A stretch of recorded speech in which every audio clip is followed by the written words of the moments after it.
4.500 años en la zona del nororiente de África, surgía una civilización sin igual en la antigüedad, la civilización más duradera y una de las más poderosas e icónicas de la historia, la egipcia. En este episodio de nuestra serie Origen, exploraremos la historia completa y los asombrosos logros de la que quizás fue la más grande de todas las civilizaciones del mundo antiguo. La civilización más longeva en la historia humana, que prosperó y creció hasta convertirse en una civilización extraordinariamente exitosa. Acompáñanos a explorar 3.000 años de historia del antiguo Egipto en un viaje de descubrimiento, que nos llevará a través de cada una de las etapas de esta magnífica civilización, que aún hoy sigue siendo un misterio, miles de años después.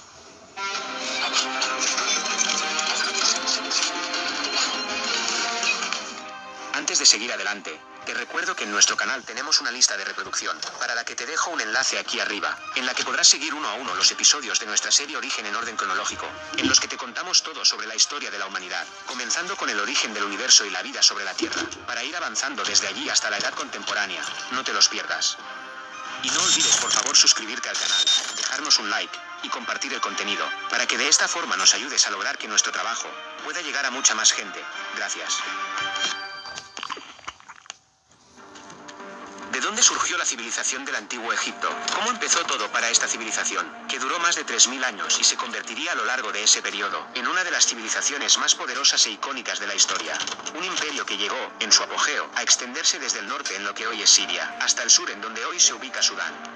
Los orígenes de Egipto no solo siguen envueltos en misterio en la actualidad, sino que incluso los propios egipcios no tenían una idea precisa de su antigüedad ni de su origen. La historia de esta fabulosa civilización puede ser dividida en 3 grandes periodos de prosperidad, en los que el pueblo egipcio fue gobernado por una sucesión de 300 faraones, agrupados en 30 dinastías reales. El primer gran periodo en la historia de Egipto es el del Antiguo Reino, en el que se alcanza el apogeo del Egipto faraónico. Es el periodo en el que se construyen las imponentes pirámides y el momento en que se evidenció un crecimiento espectacular. Le siguió un periodo intermedio de inestabilidad, para dar paso luego al surgimiento del Reino Medio. Luego de un segundo periodo intermedio de inestabilidad, surge el nuevo Reino de Egipto. Pero había gente en Egipto mucho antes que los faraones, aquellos que dieron origen a la civilización egipcia. ¿Quiénes fueron estos primeros habitantes? ¿Cómo comienza la historia de esta que fue una de las civilizaciones más avanzadas del mundo, durante casi 3.000 años y una de las más fascinantes de la antigüedad?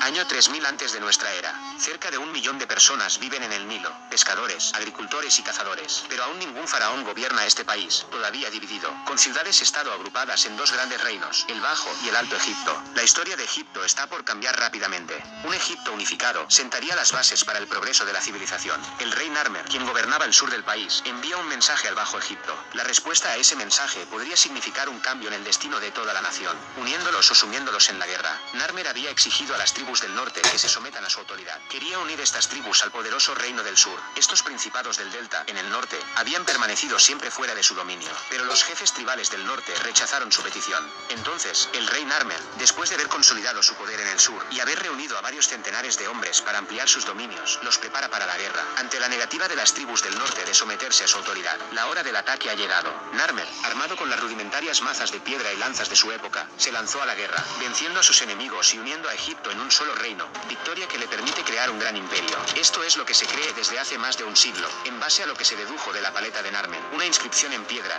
de 5.000 años de antigüedad, encontrada en 1898 en Hieracómpolis, la capital del Alto Egipto, y que fue a partir de allí la fuente más importante de información, para entender cómo ocurrió la unificación de Egipto. ¿Pero fue realmente una guerra cruenta lo que convirtió al país en un único imperio? ¿Podría haberse dado todo esto en paz? Es crucial la respuesta a esta pregunta, para comprender los 3.000 años que siguieron en la historia de Egipto, pero en las tierras del delta del Nilo no hay una respuesta. No hay indicios de cómo transcurrió este periodo de la historia. Muchos egiptólogos creen que esta unificación fue una operación pacífica, resultado de un periodo largo y gradual de asimilación, durante un lapso de varias generaciones en el cual fue surgiendo una cultura unificada.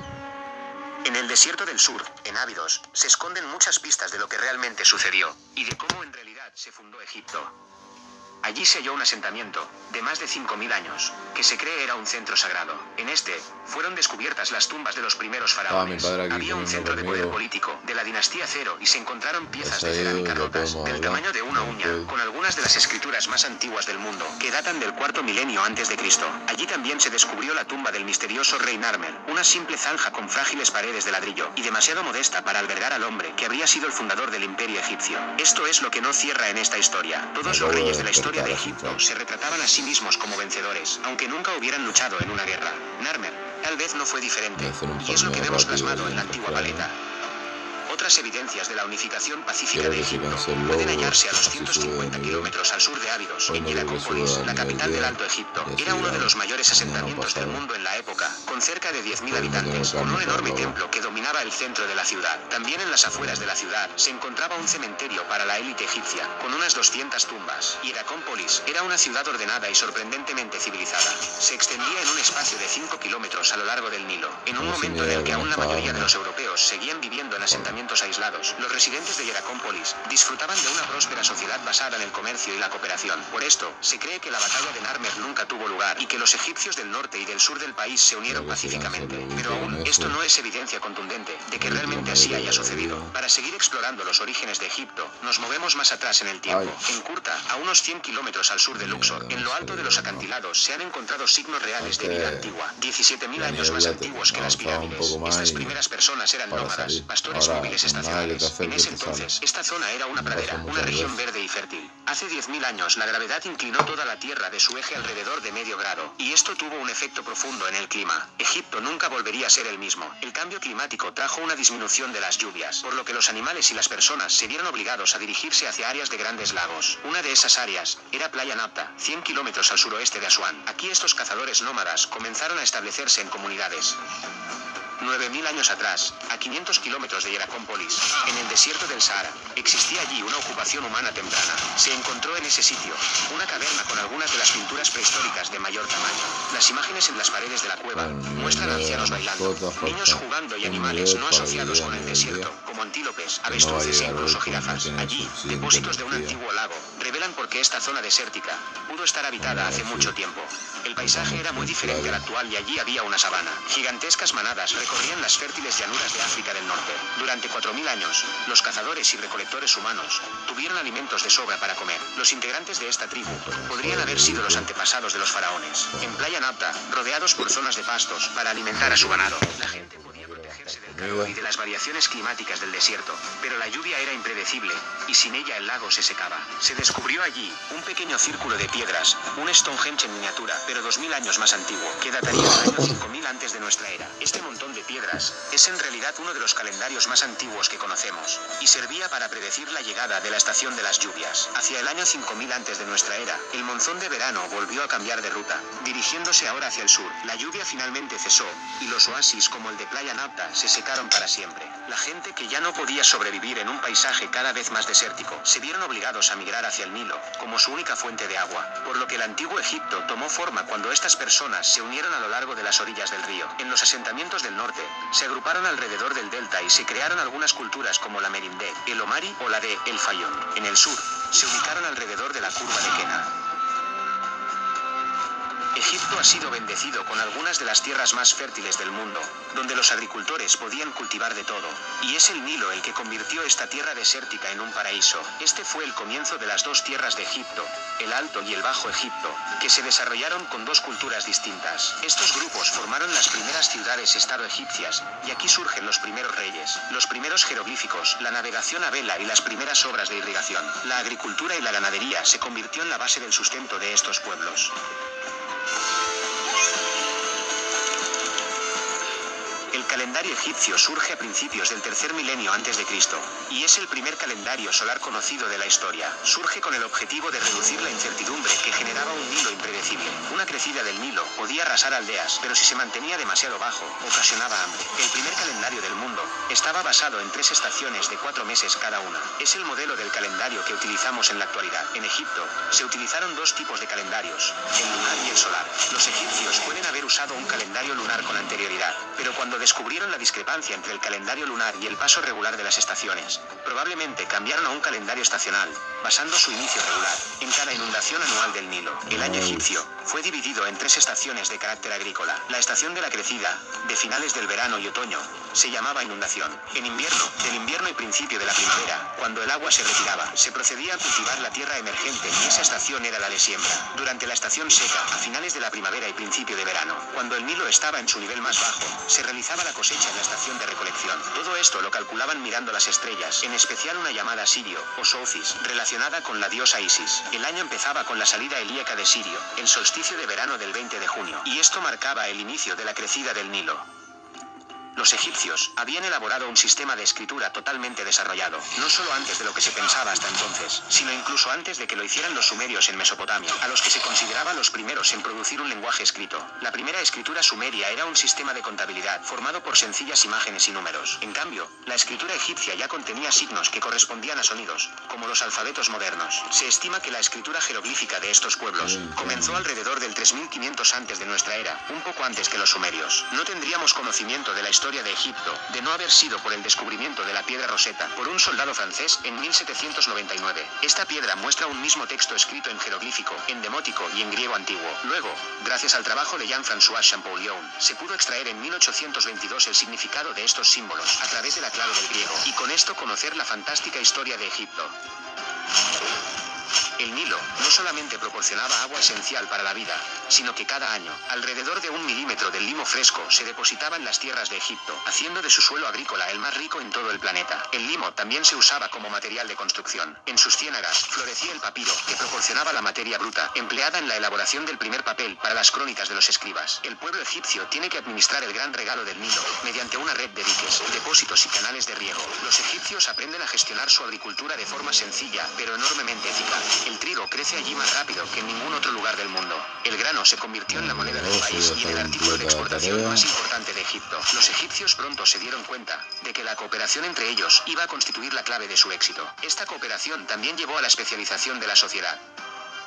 El Nilo además era la principal vía de tránsito del país. Los barcos eran indispensables, tanto para el transporte de alimento como el de personas. Los campesinos y los pescadores usaban pequeñas embarcaciones de papiro, perfectamente idóneas, para cruzar de una orilla a otra del Nilo. Para viajes más largos, navegaban en barcos de mayor consistencia, construidos con tablas de madera. Estos podían transportar pesadas cargas durante largas distancias. Estas embarcaciones formaron la espina dorsal del sistema de comercio y transporte egipcio que se inició durante la dinastía Cero. Pero volvamos al punto en el que empezamos, con uno de los enigmas aún no resueltos de Egipto, que ha enfrentado a los investigadores durante décadas, la unificación de Egipto. ¿Cómo fue la unificación? ¿Fue una unificación pacífica o fue producto de una guerra sangrienta? Según testimonian la mayoría de los hallazgos arqueológicos, hace 5000 años, una próspera sociedad agrícola y comercial floreció pacíficamente a lo largo de las orillas del Nilo. Pero nadie lo hubiese dicho al contemplar la paleta de Narmer. La piedra es un monumento a la guerra. ¿Cómo pueden conciliarse ambas versiones? ¿Pueden los investigadores resolver estas contradicciones? Según algunos arqueólogos que estudiaron en profundidad la paleta de Narmer, el peso de las pruebas sugiere que la batalla tuvo realmente lugar. Hay demasiados detalles que hacen referencia a lugares aparentemente concretos, y son muchos estos indicios como para asumir que se trata de una representación meramente simbólica. Otros arqueólogos, trabajando en el sur de Egipto, hallaron más pruebas, plasmadas en roca, en las que se narra la historia de un rey cuyo poder llegó a todos los rincones del reino. Estas pinturas tenían una similitud iconográfica con la paleta de Narmer. Se han encontrado también muchas otras representaciones similares por toda la región. Todo esto hace parecer probable que el rey Narmer unificara Egipto por la fuerza cuando el norte se negaba a someterse al poder del sur. Controlar el norte se había convertido en algo esencial para los gobernantes del sur, ya que a medida que su población y su prosperidad aumentaban, también lo hacía la demanda de artículos de lujo, y estos solamente podían llegar del cercano oriente. Las rutas comerciales hacia oriente pasaban por el delta del Nilo y estaban bajo amenaza. Por todo esto, se cree que el principal motivo de la expansión de los gobernantes del sur hacia el norte fue el de asegurar las rutas comerciales. Por todo lo descubierto, la paleta de Narmer representaría hechos históricos reales. El resultado de esta guerra unificaría y transformaría a Egipto para siempre. El rey Narmer había completado lo que iniciaron sus predecesores, la unificación del imperio, y para simbolizar dicha unidad, las dos coronas del Alto y el Bajo Egipto se funden en una sola a partir de ese momento. Durante un periodo de al menos 3000 años, todo faraón la ceñirá. Algo realmente nuevo acaba de comenzar, y el periodo de gobierno de Narmer fue un punto de inflexión en la historia de Egipto. Señala la transición entre el periodo predinástico y el dinástico. El rey Narmer reinó 62 años, durante los cuales expandió las fronteras de Egipto y adquirió una notable fama. La victoria de Narmer constituye el punto de partida de un periodo de 3000 años, con 31 dinastías de faraones con rango de dioses. Grandes nombres les seguirán, nombres que todavía hoy se recuerdan, como Tutmosis, Amenofis, Akenatón, Ramsés, Hatshepsut y muchos otros. Egipto se había convertido así en el primer estado territorial de la historia, el primer imperio. Cuando el rey Narmer fallece, tras un fructífero reinado, el país entero llora su pérdida. El fin del reinado de Narmer marca el inicio de una nueva era. Desde aquí, la energía que previamente habían canalizado hacia la conquista de Egipto ya no era necesaria. Ahora podía fluir hacia la arquitectura del imperio. Los reyes, ahora faraones, ya no estaban obsesionados por la guerra, sino con la vida eterna que les aguarda en el más allá, de modo que concentran sus ambiciones arquitectónicas en la construcción de tumbas, hasta culminar en las pirámides, una expresión de la gloria y el poder del Estado egipcio unido. La civilización floreció y se extendió unida por el poder de unos reyes semejantes a dioses. La era de los faraones había comenzado. Egipto se había convertido en el primer Estado-nación del mundo. Vamos a explorar el surgimiento, apogeo y caída del reino antiguo de Egipto. Es el lapso que va desde el año 2600 hasta el 2130 antes de nuestra era. Es el primer gran periodo en el que se alcanza el apogeo del Egipto faraónico, en el que se construyen las imponentes pirámides, y el momento en que se evidenció un crecimiento espectacular. Una nación gobernada por una sucesión de 300 faraones, agrupados en 30 dinastías reales. En este mismo lapso de tiempo, la civilización sumeria alcanzaba su mayor desarrollo. Se expandía la civilización del Valle del Indo, y en América, continuaba su expansión la cultura caral, una de la civilización andina. Egipto pasó de la supervivencia diaria a desarrollar la ciencia, las matemáticas, la ingeniería y la astronomía. Estudiaron los cielos y las estaciones, nos dieron el día de 24 horas, y el calendario de 365 días. El reino antiguo de Egipto comienza con el ascenso al poder de la tercera dinastía, alrededor del año 2600 antes de nuestra era. Abarcó 4 dinastías que gobernaron Egipto durante 500 años. Pero antes, viajemos más atrás en el tiempo, y remontémonos al periodo inmediato posterior al de la unificación de Egipto. Exploraremos ahora brevemente algunos acontecimientos que ocurrieron durante el reinado de Narmer, en la primera dinastía de Egipto. Durante ese lapso, Narmer fundó Menfis, la nueva capital situada en el punto de encuentro del Alto y el Bajo Egipto. Menfis estaba destinada a ser la mayor ciudad del país. Los faraones del Imperio Antiguo de Egipto gobernarían desde Menfis durante más de 3000 años. La ciudad contaba con un puerto a orillas del río Nilo, donde se construyeron fábricas y talleres para elaborar vasijas de cerámica y ropa, que eran transportados a las ciudades vecinas en botes por el río. El reino estaba dividido en provincias llamadas nomos, gobernadas por nomarcas. En este periodo de su historia, los egipcios ya tenían conflictos con los pueblos vecinos. Se trataba de tribus de Libia y de Nubia, que no aceptaban el poder dominante de los egipcios. Estas tribus se rebelaron constantemente y atacaron a la mayoría de los pueblos y ciudades fértiles de Egipto. Se cree que el faraón Narmer, con objetivos políticos, se casó con Neitotep, una princesa del norte de África, para apaciguar las disputas en el territorio. Neitotep se convertiría así en la primera reina de Egipto, quizás en la primera mujer faraón después de la muerte de Narmer. Durante la gran historia del antiguo Egipto, los faraones jugaron un papel más importante que la figura tradicional atribuida a reyes y emperadores. Los egipcios confirieron a su rey un poder absoluto. Creían que los faraones habían heredado sangre divina, que eran descendientes de Horus. Solo una divinidad podía hablar con los dioses y protegerlos de los desastres naturales o de las invasiones de enemigos extranjeros. Únicamente los hombres y las mujeres que pertenecían a ese linaje tenían derecho al trono. Los faraones gobernaban la nación, eran los comandantes supremos del ejército, los más altos magistrados y los más altos sacerdotes. El periodo en el poder de los faraones no era extenso. Pero finalmente, había una última batalla contra el caos, de la que el faraón no podía escapar. Era un hombre y debía morir.